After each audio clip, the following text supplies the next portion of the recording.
dára máa jà o, ọmọ dára máa jà. TV má yí kúrò níbẹ̀ o, àgbà ni wá. Nílé àgbókè sí ń tọ́, ọmọ dára máa jà o, nísàlẹ̀ Èkó, ọmọ dára máa jà o, ọmọ dára máa jà o, ọmọ onílé àgbókè sí ń tọ́, ọmọ dára máa jà o. Gbogbo ọmọ ìsàlẹ̀ Èkó ẹ súnmọ́ bí ẹ jẹ́ mi ní òtèmi. Ejire Alayo Alaga ló fẹ́ délé bàbá tó bí yín lọ́mọ. Ẹ̀yin ọmọ ìsàlẹ̀ Èkó, ẹ̀yin lọ́mọ ẹṣin lókun. Balógun ẹṣin lókun nílé bàbá tó bí yín lọ́mọ.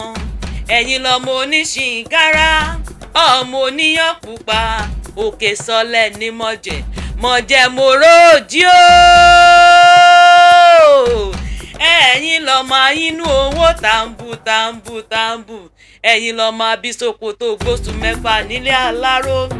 Ó láláró ìbá rẹ̀ ìbá mú wá. Ó láláró ìbá rẹ̀ ìbá máa mú wá. Ẹ̀yin lọ́mọ ajíbìkẹ́ ọmọ inú owó tàǹbùà. Ẹ̀yin lọ́mọ lówó lọ́wọ́ kóyìnbó owó tó dé. Òyìnbó dé tán owó náà ń pọ̀ sí. Ẹ̀yin lọ́mọ arígbá ńlá buwó. Ẹ̀yin lọ́mọ òòṣà ò dá wọn bẹ́ẹ̀ ò ń dùn wọ́n. Ẹ̀yin lọ́mọ ẹni à ń bá wí ó ṣèmí lọ́wọ́lọ́wọ́.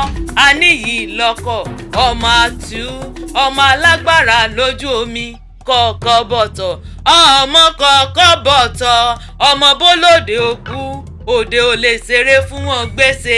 Ẹ̀yin lọ́mọ àfíjú ọba tó joyè méjì pọ̀. Ó jọba ní gàdù ìganran, ó tún jọba ní sànjò lébùté. Ẹ̀yin lọ́mọ ajídàgbà bí ọ̀gẹ̀dẹ̀, ó dàgbà tán ara làwọn ọmọ ìganran.